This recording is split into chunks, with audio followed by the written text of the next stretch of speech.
Blood होगा तो बता देना, ठीक है ना, ध्यान रखना, गलती मत करना।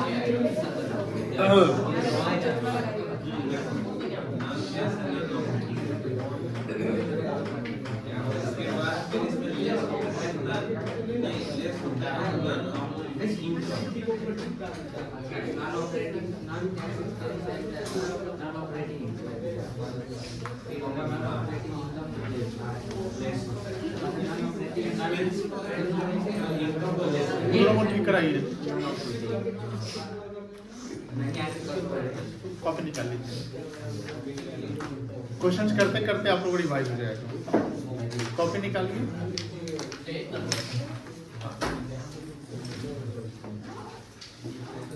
वैभव, वैभव रुक जाओ, यहाँ देखो, पीछे के बच्चे हल्ला नहीं कीजिएगा, ठीक है ना,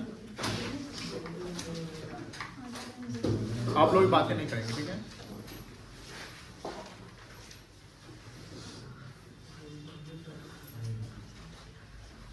लेक्चर 6 कल चला था, तो लेक्चर 6 में हमने एक एक्टिविटीज को समझा, उसके कॉन्सेप्ट्स को समझा, बट उसका हमने क्वेश्चन नहीं किया। लेक्चर 6 था आपका cash flow from operating activities, उसको हमने डिटेल समझा।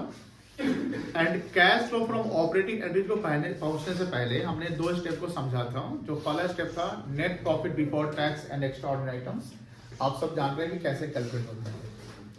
उसके बाद हमने जो सेकेंड स्टेप समझा था वो था operating profit before working capital changes. उसके बाद बिफोर वर्किंग कैपिटल चेंज का मतलब हुआ कि वहां तक हमने करंट एसेट्स और करंट लायबिलिटी के आइटम को एडजस्ट नहीं किया था। एंड देन जब हम कैश फ्लो फ्रॉम ऑपरेटिंग की बात करते हैं तो उसके बाद की कहानी क्या होती है, उसमें decrease in current assets, decrease in current assets and increase in current liability both results the inflow of cash.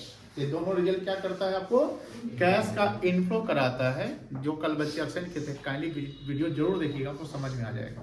तो उसको हम लोग ऐड ऑन करेंगे। क्या करेंगे बेटा, add on. And similarly increase in current assets and decrease in current liability को हम लोग माइनस करेंगे, बिकॉज ये रिजल्ट करता है कैश आउटफ्लो। एक चीज ध्यान रखिएगा, करेंट एसेट्स की जब बात करेंगे तो करेंट एसेट्स में current investment and cash equivalent को नहीं लिया जाएगा। एक चीज और कि शॉर्ट टर्म इन्वेस्टमेंट अगर लिखा हुआ है, शॉर्ट टर्म इन्वेस्टमेंट लिखा हुआ है और ब्रैकेट में या लिखा हुआ है कि up to the maturity of 3 months, तो ये भी कैश एंड कैश इक्विवेलेंट का पार्ट होगा, तो उसको भी कंसिडर नहीं करेंगे, ये याद रखना है। दूसरा करंट लायबिलिटी में कि अगर हम लेते हैं तो करंट लायबिलिटी के सारे आइटम को नहीं लेंगे, इसमें हम क्या छोड़ेंगे, इसमें छोड़ेंगे बैंक ओवरड्राफ्ट। इधर वो इंक्रीज हो रहा हो या डिक्रीज हो रहा हो, वो फाइनेंसिंग का पार्ट माना जाएगा, बिकॉज बैंक ओवरड्राफ्ट का मतलब बैंक ने आपको फाइनेंस किया है, एक्स्ट्रा पैसा दिया है बिजनेस करने के लिए। एंड दूसरा है शॉर्ट टर्म बोरिंग्स। क्या है बेटा, शॉर्ट टर्म बोरिंग, इसको भी नहीं लेंगे। समटाइम जैसे लोन्स एंड एडवांसेस लिखा रहता है, तो लोन्स एंड एडवांसेस एसेट्स होता है। क्या होता है, एसेट्स। अगर वो लॉन्ग टर्म है तो इन्वेस्टिंग का पार्ट हो जाएगा, और अगर loans and advances short term है तो वो करेंट एसेट्स का पार्ट होगा, और उसका treatment cash flow from operating में करेंगे। यहां तक जब हम करेंट एसेट्स और करेंट लायबिलिटी को एडजस्ट करते हैं तो जो रिजल्ट आएगा उसको बोलेंगे cash generated from operation. Kindly format पे कॉन्सेप्ट पर जरूर ध्यान रखिएगा, जो कॉन्सेप्ट कॉपी आपके पास है उसको क्या बोलेंगे, कैश जनरेटेड फ्रॉम ऑपरेशन। उसके बाद एक चीज हमको माइनस करना है, वो है इनकम टैक्स पेड। क्या माइनस करना है, इनकम टैक्स पेड। और एस 3 के अनुसार हम लोग पढ़ रहे हैं, याद रखिएगा, आगे पीछे नहीं करना। Income tax paid current assets current liability के एडजस्टमेंट के बाद करना है, और इनकम टैक्स पेड में नेट ऑफ रिफंड करेंगे, यानी अगर मान लो रिफंड आया तो उसको एडजस्ट करेंगे। अब सपोज सवाल ये है कि 10,000 आपने टैक्स पेड किया, 2,000 रिफंड आया, तो नेट टैक्स आपने पेड किया 8,000, ये आउटफ्लो है क्योंकि पेड किया आपने, तो ये माइनस करेंगे। लेकिन अब हो जाए कि मान लो कि 10,000 हमने पेड किया लेकिन 12,000 रिफंड आया, अगर ऐसा होता है तो रिफंड आपका ज्यादा है, तो 2,000 रिफंड ज्यादा है, तो ये इनफ्लो 2,000 एक्स्ट्रा है, तो ये प्लस हो जाएगा। क्या हो जाएगा बेटा, प्लस। फिर ये जब हम कर लेंगे तो फिर यही एक इनकम टैक्स पेड को हम एडजस्ट करेंगे कैश जनरेटेड फ्रॉम ऑपरेशन में, तो जो रिजल्ट आएगा उसको बोलेंगे cash flow from before extra ordinary items. अब याद रखिएगा, जो net profit before tax and extra ordinary items में हमने 2 चीज में एक प्लस किया था और एक माइनस किया था। प्लस क्या था, extraordinary item debited to PL क्योंकि वो कैश आउटफ्लो का रीजन था, एंड कॉम्पनसेशन रिसीव या claim receive, insurance claim receive वो आपका इनफ्लो था तो वो हमने माइनस किया था। अब इसी को हम यहाँ फिर एडजस्ट करेंगे, यानी न्यूट्रलाइज करना है। क्या करना है बेटा, अगर क्लेम रिसीव वहां माइनस हुआ था तो यहाँ एट द एंड क्या कर लेंगे, हम प्लस कर लेंगे। क्या कर लेंगे बेटा, प्लस। और वहां अगर insurance claim sorry extraordinary debited to PL हुआ था वहां प्लस किए थे तो यहाँ क्या करेंगे, माइनस। ये सबसे एंड में होगा, जब होगा क्वेश्चन में इंफॉर्मेशन तब करेंगे। ये सारा कुछ कर लेंगे तो जो रिजल्ट आएगा उसको बोलेंगे cash flow from operating activity. ये जो cash flow from operating activity तब लिखेंगे जब रिजल्ट पॉजिटिव में आएगा। कब क्या आएगा, पॉजिटिव, इन द सेंस कि इनफ्लो आपका ज्यादा हो गया, ओवर द इनफ्लो आपका क्या है, ज्यादा है तो फ्लो हो जाएगा। लेकिन अगर मान लो कि नेगेटिव रिजल्ट आता है तो इसको बोलेंगे cash used in operating activities. ये कॉन्सेप्ट्स कल हम लोग डिस्कस किए थे यहाँ तक, बट कल हमने सवाल नहीं किया था। सवाल एक इजी सा सवाल लेंगे जो इलस्ट्रेशन नंबर 23 है, तो काइंडली देखिएगा, जब सवाल पूछेंगे तो जवाब दीजिएगा। और किसी को इसका आंसर आ रहा है तो आपस में बताइएगा, नहीं कि ये होगा वो होगा, ध्यान से, बिकॉज आपके स्टार्टिंग के फेज है। तो सवाल को सबसे पहले पढ़िएगा। कल एक बच्चा क्या हुआ, गलती कर रहा था, सवाल में ऊपर लिखा था calculate cash operating profit before working capital change. उसमें क्वेश्चन था gain on sale of investment, बच्चा बोलता है इनफ्लो इनफ्लो, मतलब उस पर फोकस किया कि इनफ्लो है। सवाल यह था कि gain on sale of investment, sale of investment भी नहीं था वो। अगर सेल ऑफ इन्वेस्टमेंट रहेगा तब वो इन्वेस्टिंग का इनफ्लो हो जाएगा या इनफ्लो हो, तो गेन ऑन सेल है। तो गेन ऑन सेल का मतलब क्या है, ये एक ओनली द रिजल्ट है, कॉस्ट और सेल का रिजल्ट है, profit on sale of investment. ये इनफ्लो थोड़ी हो गया, तो प्रॉफिट तुम्हारा बता रहा है, तुम कितना बेचे थोड़ी पता है। और ऑपरेटिंग, ये जो gain on sale of investment non operating item है, तो उसको एडजस्ट ऑपरेटिंग वाले में करेंगे ना। तो पहले सवाल को समझना है, गलती एक से नहीं होती है, सब गलती कर सकते हैं, क्योंकि आप लोग फर्स्ट टाइम देख रहे हैं तो ओवरव्यू हो सकता है, कंफ्यूजन हो सकता है। इसको कंफ्यूजन कम करने के लिए सबसे पहले सवाल को पढ़ना कि सवाल पूछ क्या रहा है, जो पूछेगा वही जवाब। अगर इन्वेस्टिंग पूछेगा तो उसका काम करेंगे, फाइनेंसिंग पूछेगा तो उसका काम करेंगे। तो सवाल के रिक्वायरमेंट को पढ़िए, रिक्वायरमेंट पढ़ते नहीं है आप लोग सवाल को देख के बोलते हैं इसी का, अरे भाई पहले पूछ क्या रहा है। और हमने पूछा जो सवाल, जब आप उसी को देना है ना। हमने प्रोराटा का पूछ दिया, आपने अंडर सब्सक्रिप्शन बता दिया, ये क्या तरीका है। हमने कॉल सिनेरियो पूछा कि कॉल सिनेरियो पर इंटरेस्ट का रेट कितना है, आपने कॉल से एडवांस करके बता दिया, ये क्या तरीका है। सवाल के जवाब दीजिए, आप जवाब दे रहे लेकिन उल्टा फुल्टा दे रहे हैं, तो ध्यान रखिएगा जवाब देने। सवाल होता है कि calculate cash flow from operating activity, समझ में आ गया, यानी एंड तक चलना हम लोग को, स्टेप 1 स्टेप 2 एंड देन आगे फ्रॉम द फॉलोइंग इंफॉर्मेशन। ये 2025 है और 2000 ये क्या है, यानी ये डेटा आपका करंट ईयर और ये डेटा आपका प्रीवियस ईयर। सरप्लस पहले कितना था, अब कितना है, 3 लाख। फॉर्मेट पता है हम लोगों को, तो आप एसपीएल का पैसा कितना लिखेंगे, 1 लाख। हम ऐसे बनाए, कोई दिक्कत नहीं है, कोई दिक्कत नहीं है। ऊपर हेडिंग लिख लीजिएगा आप लोग, हेडिंग क्या लिखेंगे, कैश फ्लो फ्रॉम ऑपरेटिंग। अब यहाँ देखो ध्यान से, इस सवाल सबको पढ़ो, देखो ध्यान से। यहाँ पर क्या होगा, आगे पीछे तुम लोग करोगे। सबसे पहले यहाँ क्या है, ट्रेड रिसीवेबल, क्या है आपका current assets, accumulated depreciation. Accumulated depreciation क्या होता है, ये पहले डेप्रिसिएशन कितना लगा है, हाँ टोटल डेप्रिसिएशन, वेरी गुड। अब पिछले साल का डेप्रिसिएशन कितना था टोटल, 140, अब कितना है,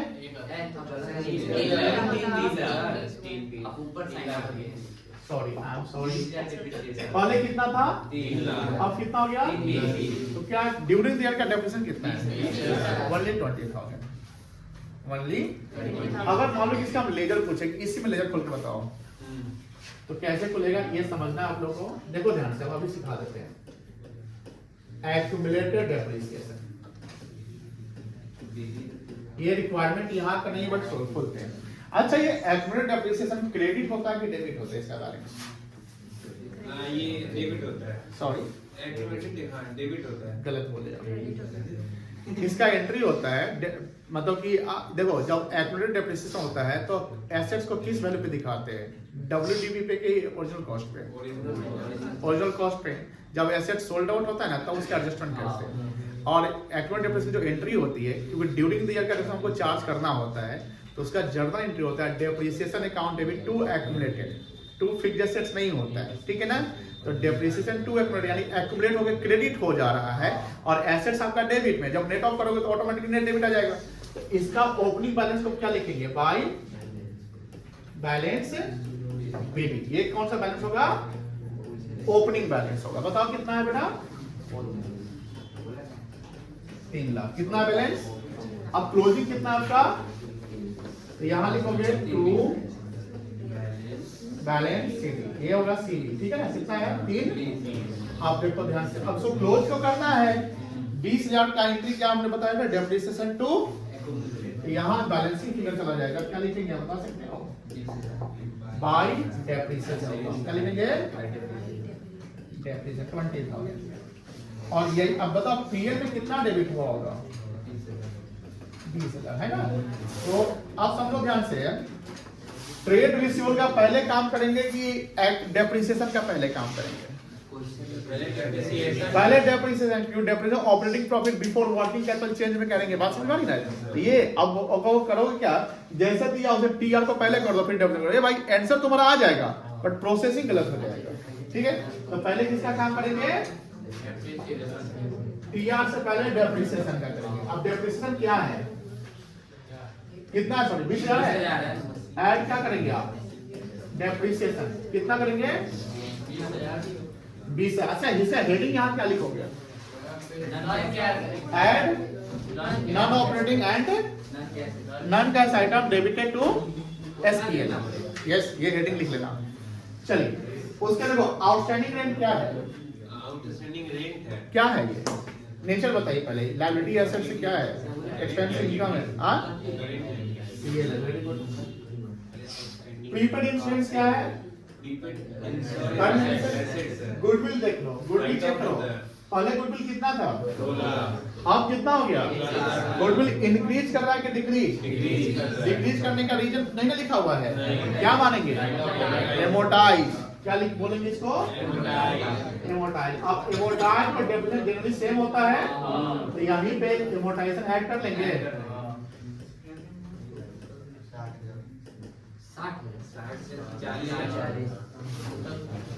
40,000 हो जाएगा बेटा।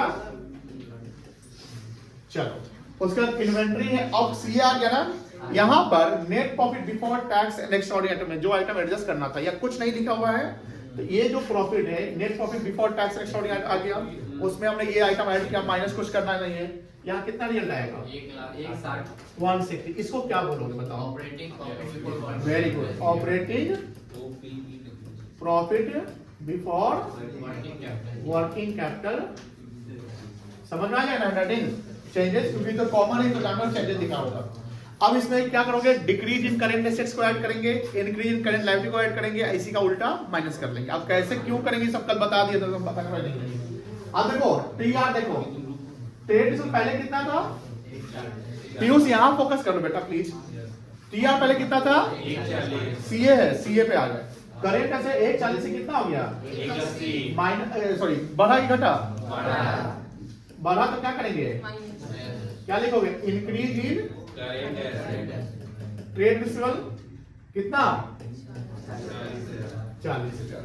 उसके बाद आउटस्टैंडिंग रेंट क्या? सीएल है ना? 1 2 3 चौथा पॉइंट है, 1 2 3 चौथा 16 से कितना हो गया? बढ़ गया ना? तो लायबिलिटी साथ सीधा चलना है। क्या करेंगे? ऐड इंक्रीज इन, नाम लिखो उसका कितना है? 26 नहीं 24,000। 24,000 हो गया। उसके बाद प्रीपेड में सीए कितना से कितना होगा? घट गया ना? घट गया तो क्या करेंगे? डिक्रीज इन प्रीपेड इंश्योरेंस कितना? 2,000। उसके बाद गुडविल स्टॉक करेंट एसेट 140 से 180 हो गया। क्या हो गया? क्या करेंगे? इंक्रीज इन स्टॉक, ठीक है? कितना से? 40 40 80 घट जाएगा। 160 और 26 कितना हो गया? 186 माइनस 80 106 आंसर हो गया। समझ में आ गया ना? देखो ये ऐसी किया है पर ये काम ये करके नॉन ऑपरेटिंग कैसे कर दिया? समझ गए? बनाओगे क्या देख के बनाओगे? ये देखकर कि ये देखकर? वो देख, ये देखकर बना लो। अपने से हेडिंग लिखना है, ठीक है ना? ये यहाँ पर मत देखना। और हाँ ये लिख लेना फॉर अंडरस्टैंडिंग। इस सवाल के जवाब में ये जो नहीं होगा बट लिखेंगे अंडरस्टैंडिंग के लिए। जल्दी बनाइए पंडित, क्वेश्चन पे आ जाएगा। क्या करेंगे ब्लड नहीं ना हुआ। यहाँ देखो ध्यान से, calculate cash flow from operating activities, ठीक है ना। ये कोई बनाया है? नहीं। आप बना लिए क्वेश्चन नहीं। प्रॉफिट पिछले साल कितना था? 60,000। इस साल कितना है? 80,000। कितना प्रॉफिट लोगे? 20,000, ठीक है ना। ट्रेड रिजल्ट घट गया ना? 100,000 ऐड कर लेंगे, यस सर। बाद में करेंगे वो। Yes sir. डेप्रिसिएशन वहां एक्यूमुलेटेड था, यहाँ प्रोविजन है। क्या सेम है? नहीं। क्या बात करते हैं एकदम, नहीं सेम है। दोनों सेम है। इसका बोला है नहीं, उसको नहीं प्रोविजन को डेप्रिसिएशन और एक्यूमुलेटेड सेम ही है। देखिए होता है। पिछले बार कितना था? 20। अरे पिछले बार कितना था? 30। अब कितना हुआ? 40। कितना से प्लस हो जाएगा? 10,000। इन्वेंट्री बढ़ गया ना? Yes sir. कितना से बढ़ गया? 20,000। क्या करेंगे? माइनस कर लेंगे। आउटस्टैंडिंग रेंट सेम ही है, घट रहा है ना? हाँ। ये भी माइनस हो जाएगा। कितना से? गुडविल क्या हो गया? घट गया। एमोर्टाइज है, क्या करेंगे? प्लस करेंगे। प्रीपेड इंश्योरेंस घट गया, ऐड करेंगे। प्लस करेंगे कितना? 1,000। 1,000। क्रेडिटर लैंडिंग घट गया, माइनस कर लेंगे कितना? सर क्रेडिटर तो छोड़ दिया है ना? क्या छोड़ दिया? सॉरी क्या बोल रहे हैं आप? समझ गए? बन गया? तो सेम फॉर्मेट कॉन्सेप्ट यही, और यही दोनों पहले ऐड कर लेना। इसको क्या लिखोगे? नॉन कैश नॉन ऑपरेटिंग लिख लोगे, और ये तो लिख लोगे। कितना आंसर आएगा? आ जाएगा 10,000। चलो इसको कर लो, शॉर्ट में कर लो कि आगे बढ़ जाए। नहीं हम आगे नहीं बढ़ेंगे, अभी प्रैक्टिस जरूरी है। आप प्रॉपर फॉर्मेट बना लिया, हम चेक कर लेंगे फिर हम आगे बढ़ेंगे। अभी हड़बड़ाना नहीं पड़ेगा। आपको पता है कि आर्ट प्लस होता है, बट लिखने का तरीका भी तो पता होना चाहिए आपको।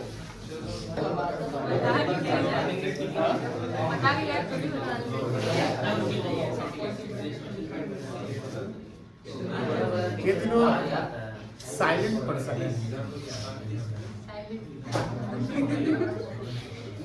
भगवान 11 सबका हो गया, 12। आपको हम 30 सेकंड दे रहे हैं, फोकस करो पहले। 30 सेकंड के बाद खुद से जवाब देना, बना दीजिए या बन जाएगा।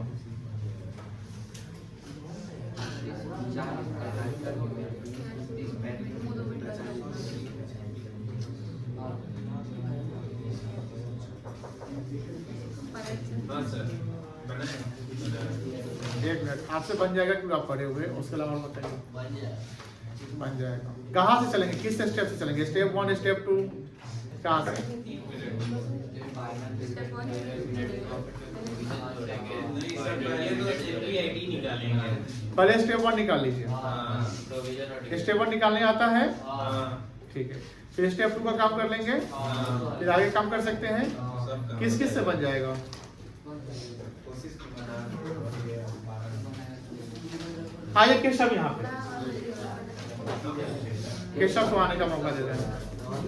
केशव बना रहे हैं, बट आप लोग खुद से अपना अटेम्प्ट करिए और स्टेप 1 पहले निकालिए। हेडिंग क्या लिखेंगे स्टेप 1 का? 1 मिनट हम समझा देते हैं, सुनो ध्यान से।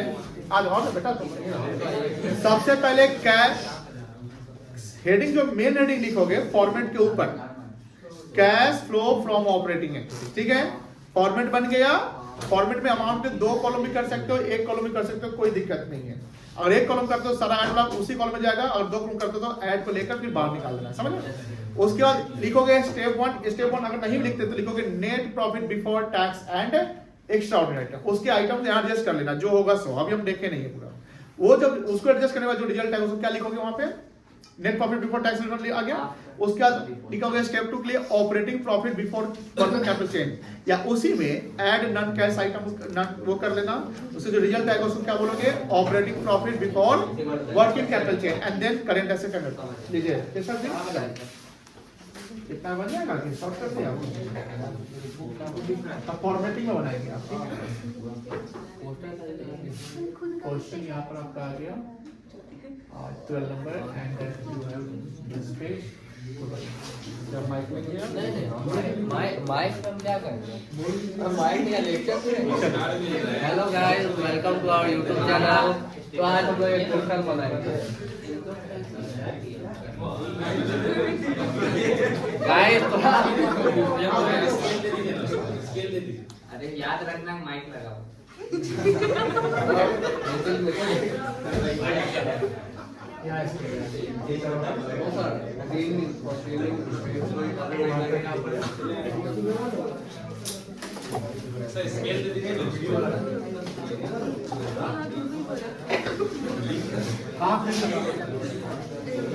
ऐसे फॉर्मेट है इधर वाला लाइन लीजिए।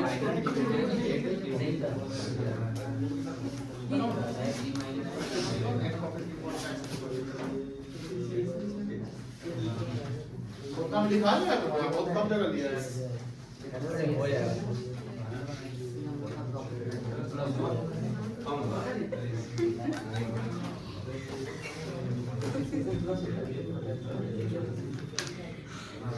बेटा आराम से दो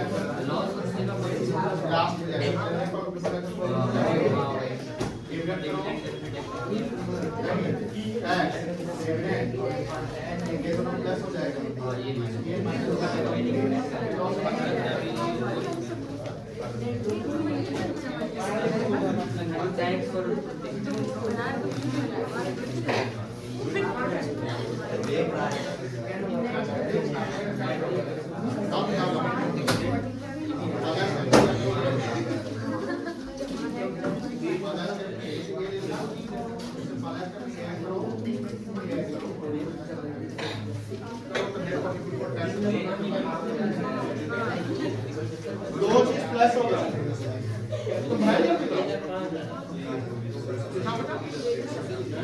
प्लस होगा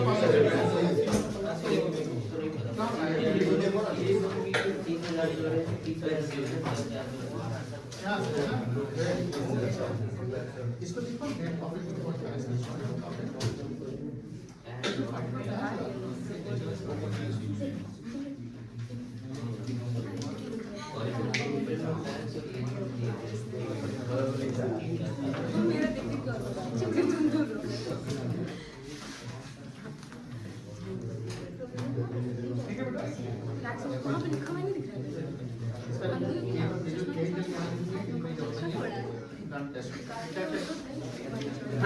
है बेटा।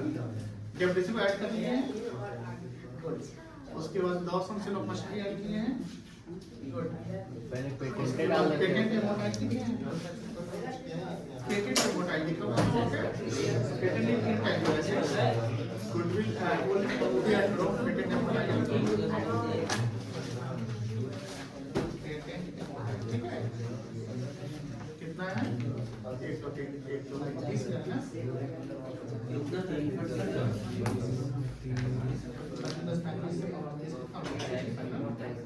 चेंज हो जाएगा। उसके बाद प्रॉफिट ऑफ सेल मशीनरी को घटा दिया होंगे आप लाइन को 70,000 माइनस 5 लिखेंगे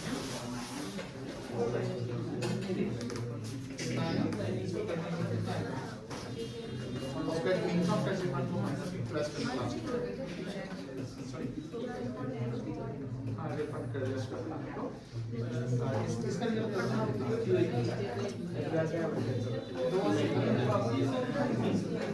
दो पैसा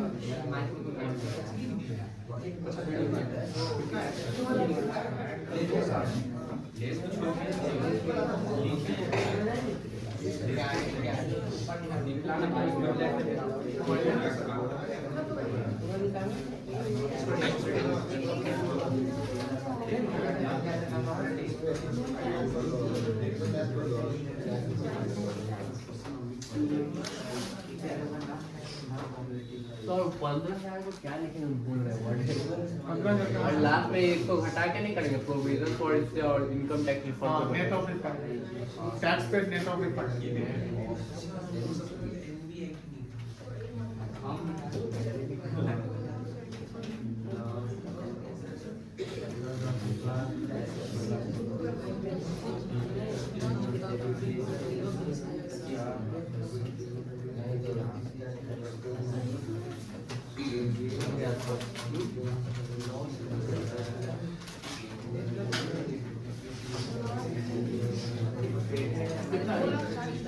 कितना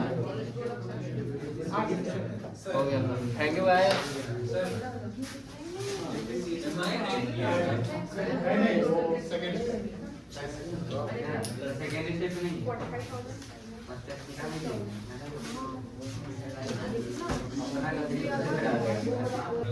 क्वेश्चन नंबर 12 का सॉल्यूशन इस बच्चा ने बनाया, ठीक है, ये एक स्टूडेंट आकर बनाया था।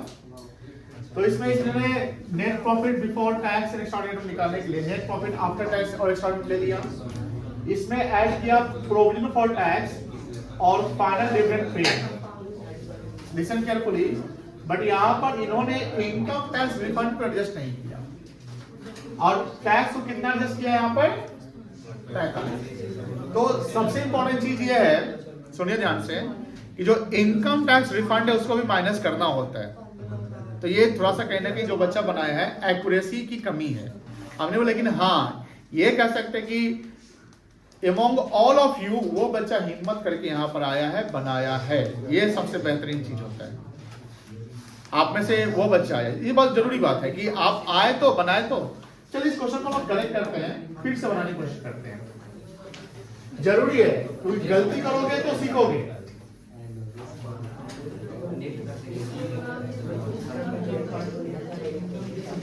चलिए बबुआ यहां देखो, सबसे पहले इस सवाल को बनाने के लिए प्रॉपर जैसे सॉल्यूशन नंबर कितना है 12 बनाना है। हेडिंग क्या लिखेंगे? कैश फ्लो फ्रॉम ऑपरेटिंग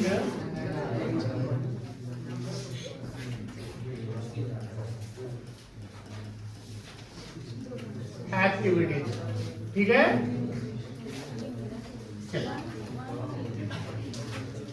यहां पर लिखा हुआ क्या है?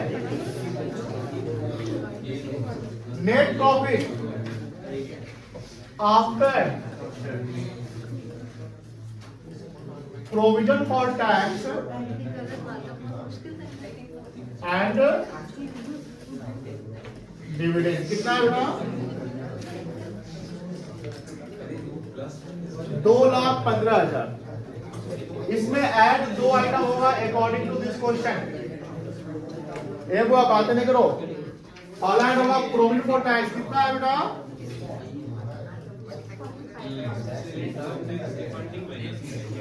कितना है? और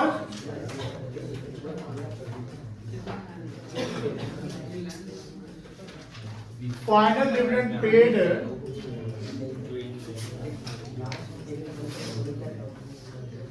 ड्यूरिंग द ईयर कितना है? ये टोटल कितना आ जाएगा? 95,000। लेस करोगे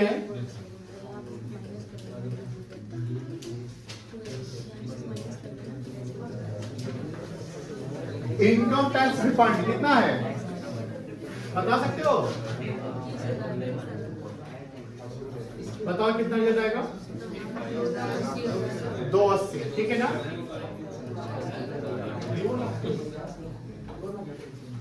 प्लीज बातें नहीं करिए। इसको क्या बोलेंगे आप? Net profit before tax and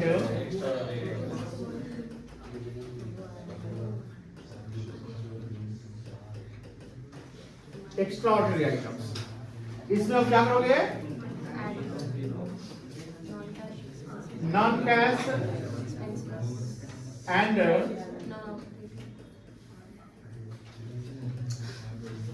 operating item debited to SPL, बताओ कितना होगा, क्या क्या है बता सकते हैं इसमें? डेप्रिसिएशन आ जाएगा,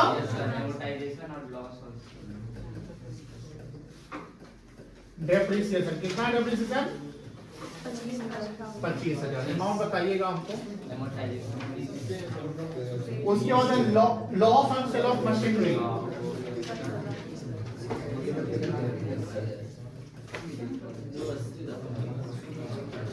कितना है? 30,000। उसके बाद क्या है? पेटेंट एमोर्टाइजेशन है 10,000 है। क्या है? अरे हमको गलती कहाँ बोलता, 30,000 कहीं सुनाई दिया हमको तो देखिए। कोई नहीं होता है। पेटेंट एमोर्टाइजेशन कितना है? 30,000। अच्छा, और कुछ तो नहीं है ना? चलिए इसका सम कितना आएगा? 65,000। चलिए एक काम करते हैं, यहाँ लाइन को हटा देते हैं। हाँ, अब क्या लेस आइटम है? क्या एक चीज है गेन ऑन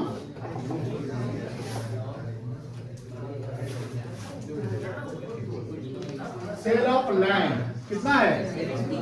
बस यही ना है। चलो कितना है ये?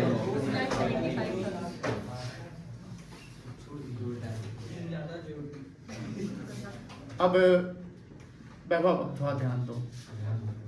हाँ, अभी हम लोग अब यहाँ पर एक सबसे खतरनाक क्रूशियल पॉइंट पे आ रहे हैं। बहुआ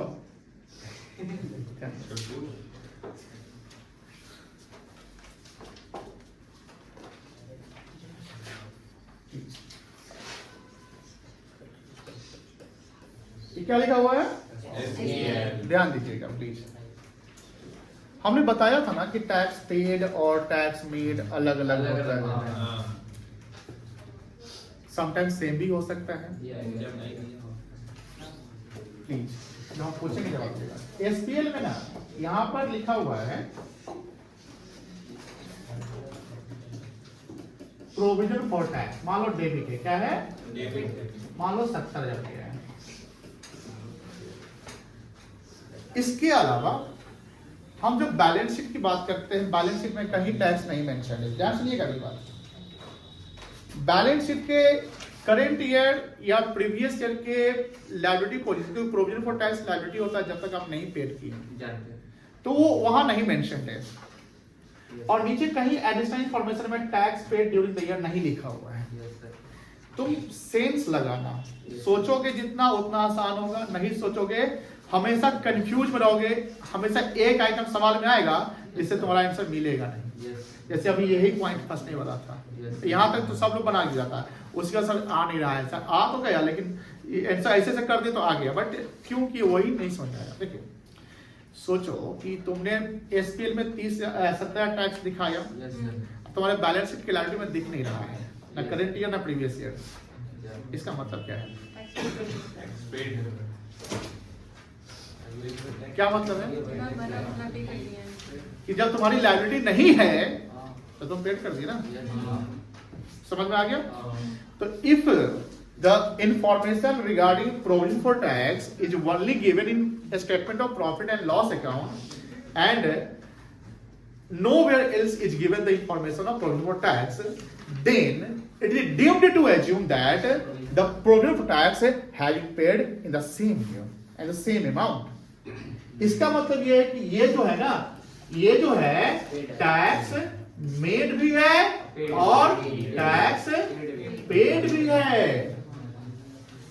बैलेंस शीट में हो तो क्या करेंगे हम उसको, एक लेक्चर ही चलेगा टैक्स पे। इस सवाल के लिए में बस आपको एक कंफ्यूजन क्रिएट होता है, क्योंकि हम अभी क्या करते हैं ना, इसको नहीं समझा पहले टैक्स प्रीमियम टैक्स में से रिफंड का एडजस्ट करके यहाँ पर एडजस्ट कर दो, इसका आंसर आ गया 260 आ जाएगा। लेकिन सर क्या करवा दिए, प्रोग्राम टैक्स की बात बोले तो वहां तो प्लस करवाते, टैक्स पेड दिया कहाँ तो जो माइनस करवा रहा है, ये बात आपके मन में सवाल रह जाता। बट वो क्यों टैक्स पेड मान रहे हैं, because there is no information regarding program tax paid और not given, it is deemed present, जितना मेड किया उतना ही हमने पेड। ऐसा हो सकता नहीं हो सकता कि टैक्स हमारा बना तो पेड कर दिया। जनरली इंडिविजुअल केस में क्या होता है, जैसे हम लोग का क्या होता है ना कि जब आईटीआर फाइल करते हैं या कोई ऑर्गेनाइजेशन की जब आईटीआर फाइल होती है, टैक्स 31 मार्च को निकाल लेते हैं, उतना बन गया पेड कर दो सरकार को, 25,000 है 25,000 ऑनलाइन पेड कर दो, बात करता हूं। तो टैक्स बना हमने दे दिया, ठीक है। तो अब यहाँ पर जो फॉर्मेट है उसके नीचे एक स्टार मार्क करके लिखो, नोट करके, if the information of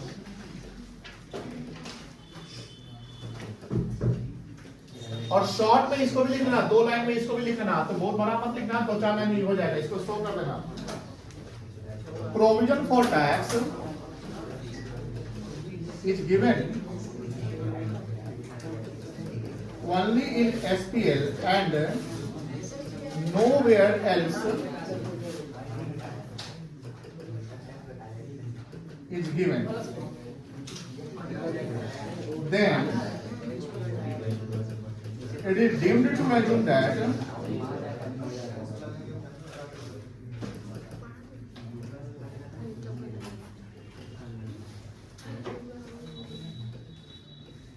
tax made has been paid in same year। इसको नोट कर लो, पहले ये नोट कर लेना एंड देन उस ये नोट करोगे। इस पे हम लोग एक लेक्चर चलेंगे, मतलब एक लेक्चर या 45 का लेक्चर चलेगा, लेजर खोलते हैं तो हम लोग आगे क्लास में करेंगे, अभी समय भी कम है। ये सब मोबाइल चला रहे हैं आप क्या? और बेटा ये So else लिखे हैं ना, ELS नो वे एल्स, no way else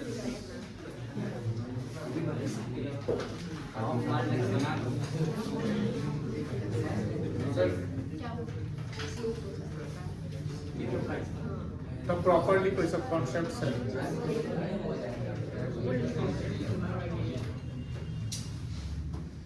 पीछे बैठ के आप लोग मस्ती करते हैं, गलत बात है ना।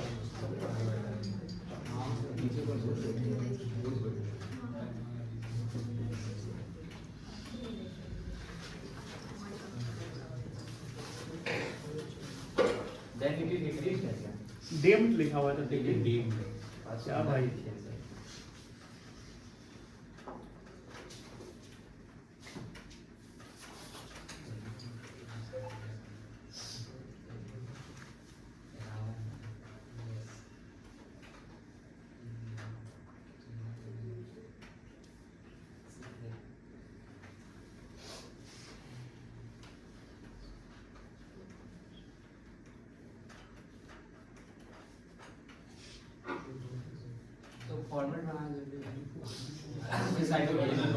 और अंडरस्टैंडिंग नहीं बनाओगे कैसे समझोगे? लिखो, लैंग्वेज से ज्यादा ना यहाँ पर तुम्हारा फोकस रहेगा, ये जल्दी समझ में आएगा।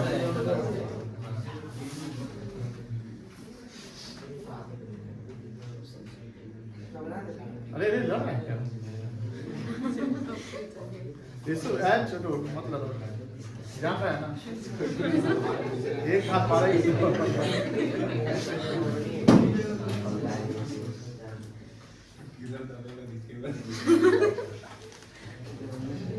चले आगे, छोला भटूरा खाने। क्या मंगलवार को भटूरा छोला नहीं खाते हैं? रूपक मंगलवार को खाना नहीं खाता है। हाँ, फास्टिंग में है। वाह, नहा के आए हो ना? मंदिर चला गया? लड्डू लेके आना।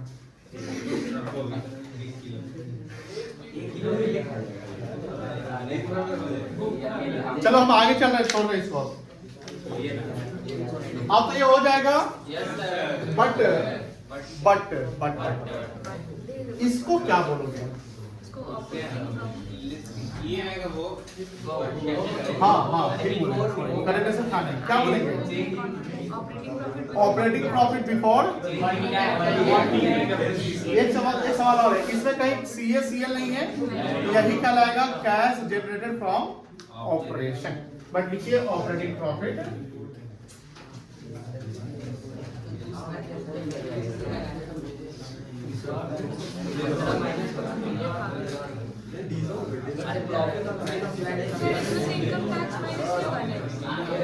बाद में, अब इसके बाद हाँ, अब सुनो लास्ट में tax paid net of refund करते हैं ना, माइनस करते हैं प्लस करते हैं? ऐड करते हैं, माइनस करते हैं। तो क्या कंफ्यूज करा रहा है? टैक्स पेड माइनस होता है ना, टैक्स पेड तुम्हारा कितना है और टैक्स रिफंड कितना है? पेड ज्यादा है कि रिफंड ज्यादा है? आउटफ्लो ज्यादा है तो माइनस हो जाएगा, लेस इनकम टैक्स। ये शुरुआत में बता देंगे, डायरेक्टली को नेट ऑफ रिफंड। केशव आप करेक्ट कर दीजिए कॉपी में जो गलती की होंगे।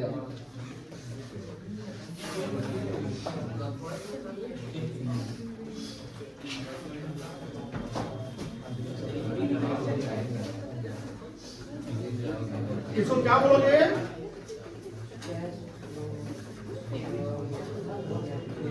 Cash flow from operating activity. चलिए सवाल आज का क्लास अकाउंट से इतना ही रहेगा, और आगे इनफाइनाइट इस टॉपिक पे सवाल बनाते रहिएगा, इस टॉपिक पे, और कल हम लोग और कॉन्सेप्ट एलिबरेट करेंगे। कल थोड़ा सा कॉम्प्लेक्सिटी की तरफ चलेंगे, ठीक है ना? ध्यान रखिए, दोनों रहेगा, कॉम्प्लेक्स कॉन्सेप्ट।